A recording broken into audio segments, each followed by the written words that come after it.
Patricia Gross. Welcome to Passion Time. I'm here with a young person, Devin Arrants. She's the youngest person we have on Passion Time because she's already passionate about something. But Devin started an app. She wants to create an app for yoga so that she can help young people lead happier and more balanced lives. She's also a competitive tennis player, a junior in high school, planning to go to college, UPenn, in 2 years. It's great to have you with us. Thank you so much. And so my first question is, how did you find your passion at such a young age, and how are you living your passion? So I found yoga in a pretty rough time in my life, where all I wanted to do was lay in bed and do nothing else. I didn't want to study, I didn't want to go out. And then my parents, who had gone to Big Power Yoga, invited me to come with them one day. And I went with them, and I can't say that I fell in love the first time because it was so hard, but within the first week of doing yoga, I fell in love, and I never wanted to stop doing it. And I knew from that moment the community there and just being able to get on my mat made me feel just alive and wonderful, and I wanted to spread that feeling, that joy to everyone I can.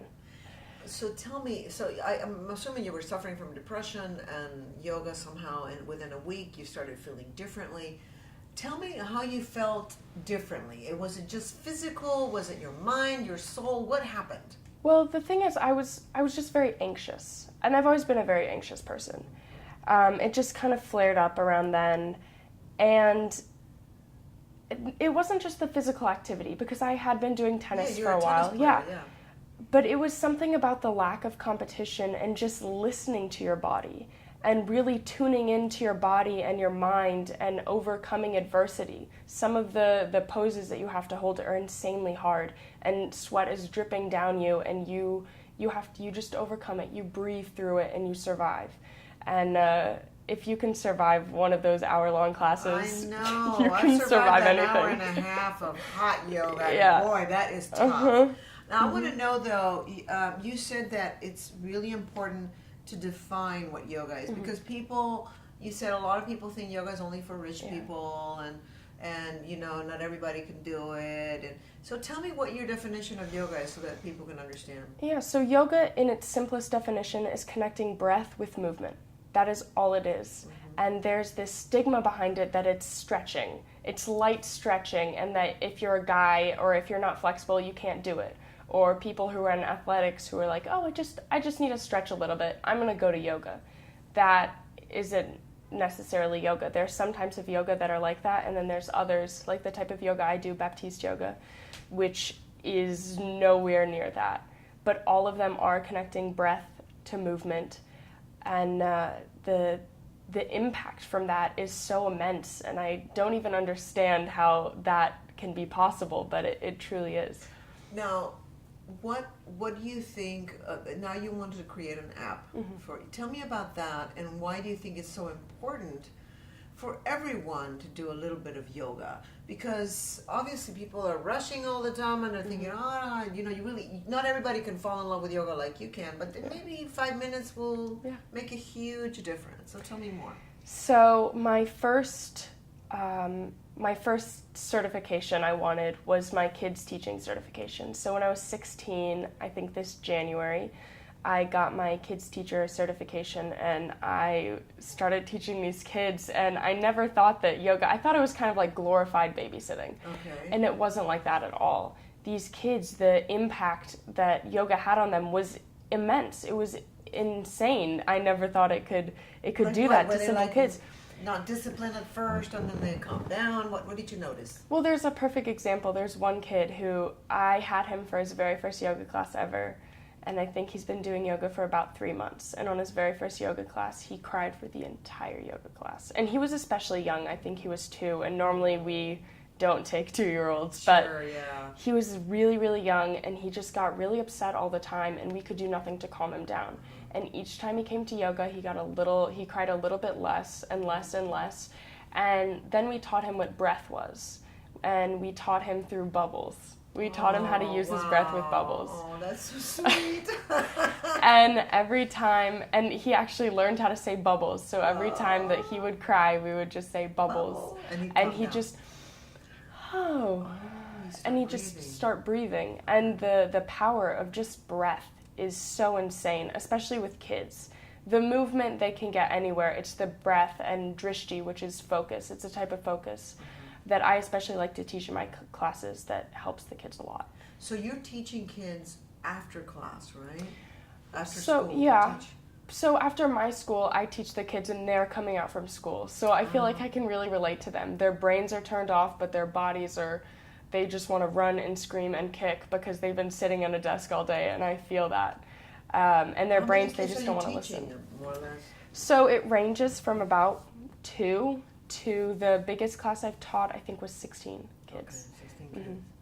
And you want to spread this. Tell me more about what you're planning to do, how you want to reach low-income kids, you want to reach everybody, and how you plan to do it. So there's a crazy fact that kind of made this really click with me and be like, this is what I want to do. So to find out the amount of people that prisons can expect in the future, they take the reading scores from third graders. So when I found that out, I just thought that was insane. Like, that's so insane to put that sort of pressure on third graders. That's right. And I really wanted to, and since I'm so passionate about kids yoga, I wanted to spread that to everyone. Because I know it's not something that's readily available. And to everyone, yeah. Yeah. It can be expensive. Mm-hmm. And so the premise behind the app is that it's for in school and out of school. So I want to separate it into, this is the idea that I'm working on right now, separate it into for teachers and for students. And if you're a teacher and the kids aren't focusing, let's say, or they have a big test and they're nervous, they can just say how much time they have, and then it gives an easy flow. That they can do, or a breathing exercise they can teach the kids just to get them to focus a little bit more. But what I'm most passionate about is for the kids. So whenever they go home and they're feeling frustrated or mad or angry, or maybe they're really tired, there are yoga poses designed especially for each specific feeling that you feel that helps. And so that's kind of the premise behind it, and they say how they're feeling, and if they're angry, we can do a breathing exercise with a couple yoga poses that's really short and simple. But I know when I'm stressed out with homework, I like to do a handstand because it gets the blood just moving. Going, yeah. Now, tell me what the next step is. So to build an app, what do you need? You need investors? What are you trying to do now? So right now I'm trying to find, I have someone to try to help me code it. I tried to learn it myself, but that it's very difficult. Yes, very hard. So I have my idea all laid out, and I have a friend that's willing to help me code the app, and that's all. That's great. So if people are watching this and they want to help you somewhere or the other, how do they contact you? Email me. Okay. And what is your email? devingrace32@gmail.com. All right. And Devin so with an I. Thank you so much for joining us, and I wish you the best with this app, and I think it's a great idea. I do 5 minutes of yoga every day. Of course, I'm still crazy, but thank you so much. And you can reach Devin, like in your email, if you want to help her out or have any ideas. Thank you. See you next week.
Get